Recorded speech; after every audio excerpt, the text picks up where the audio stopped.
你好，我们来找穆警官。有什么事？关于昨天那起宅男失踪案，我们有重要情报提供。有什么情报，请直接跟我说吧。事关重大，我们必须马上联系到穆警官。那不行，穆警官很忙。最近便利店的关东煮，越来越好吃了呀。哦，哎，李斯，来的正好。啊，什么事？这几位要找木队，你解决一下。找我们家木队干嘛？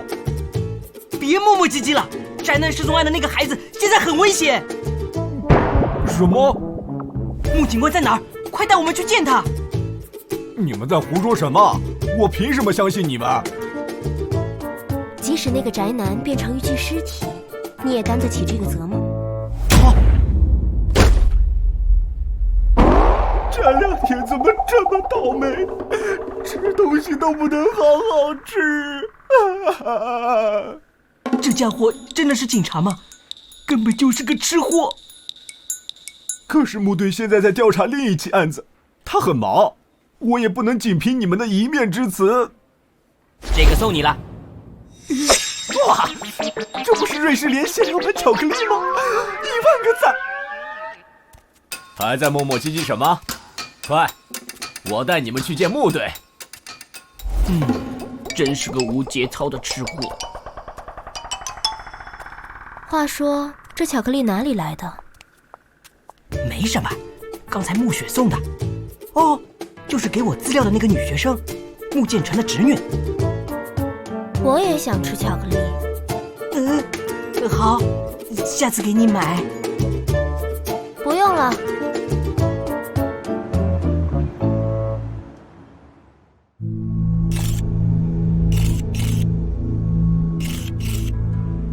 太可怕了，怎么会发生这种事啊？是什么时候发现尸体的？今天上午我肚子不太舒服，所以直到1小时前才开店。突然发现橱窗里的模特不对劲儿，打开一看，居然是一具尸体。更可怕的是，橱窗一直是锁着的，锁完好无损，而且只有我有钥匙。尸体到底是怎么进去的？你认识死者吗？啊，不认识。说来也奇怪，在刮台风之前，我们店就丢过一个人体塑料模特，也是莫名其妙从上锁的橱窗里不见的。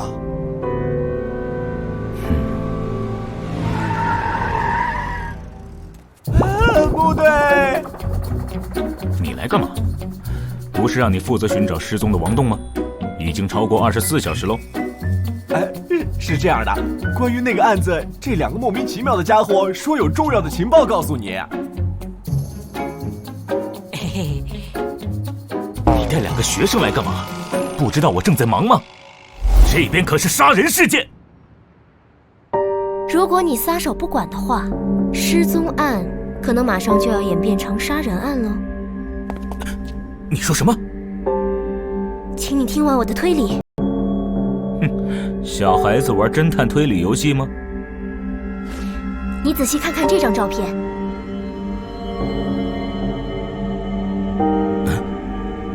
你怎么会有这张照片？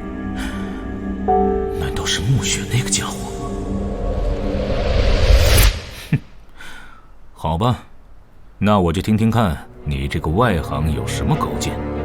不过，你要是跟我开玩笑的话，我会以妨碍公务罪和窃取警方资料罪逮捕你。随便。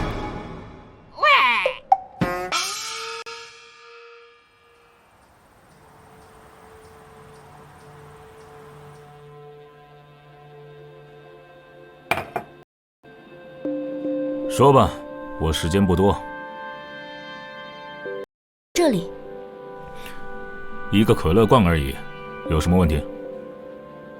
可乐罐的旁边正好摆着一个赛耶斯的手办，请看手办的底座下面明显有一滩可乐渍，你不觉得很奇怪吗？你也发现了吧？王同学是赛耶斯的忠实粉丝，为什么会对弄脏的手办坐视不理？真的。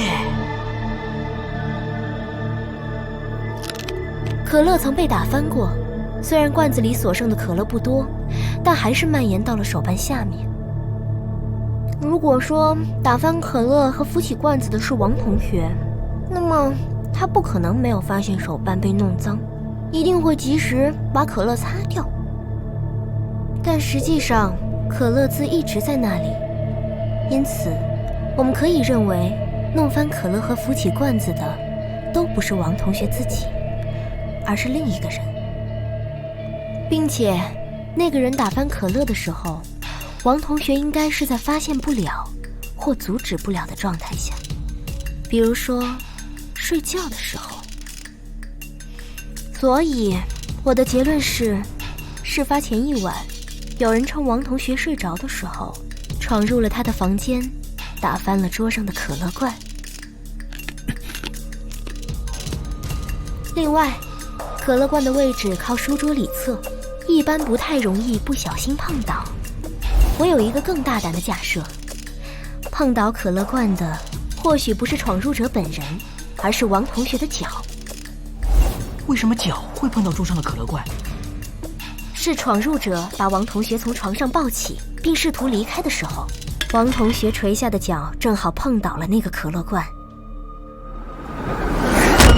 所以，真是有人拐走了王栋。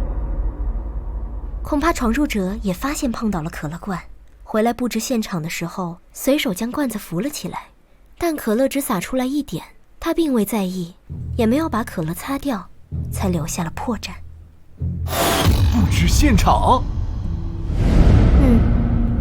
比如在桌上故意留下字条，比如在垃圾桶里故意扔半张收据，比如在书桌上故意放一把剪刀和一些拖鞋碎屑。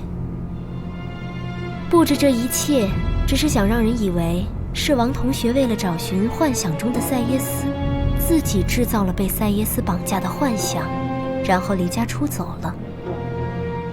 所以，院子里的那些脚印也是真凶故布疑阵，为了给我们灌输王栋神志不清、有幻想症的印象。那真凶是？按照那张书桌的高度，当闯入者抱起王同学的时候，若他的脚要能碰到可乐罐，首先，闯入者的个子一定非常高。事发前一晚，王栋的父母都说自己睡得很熟，没有听到任何动静。可能有人在食物里下了安眠药，而能下药的人……客厅里的那张照片，王良曾经是篮球运动员，即使是现在个子也很高。现场没有外人入侵的痕迹。是王良，是他在饭菜里下了安眠药，等姚琴熟睡后带走了自己的儿子。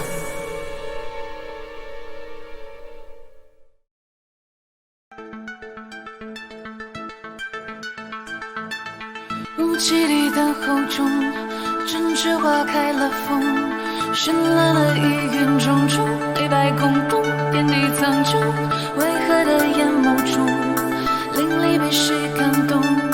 皎洁被言语温柔，一笑带过，耀眼火中，阴暗的国度中。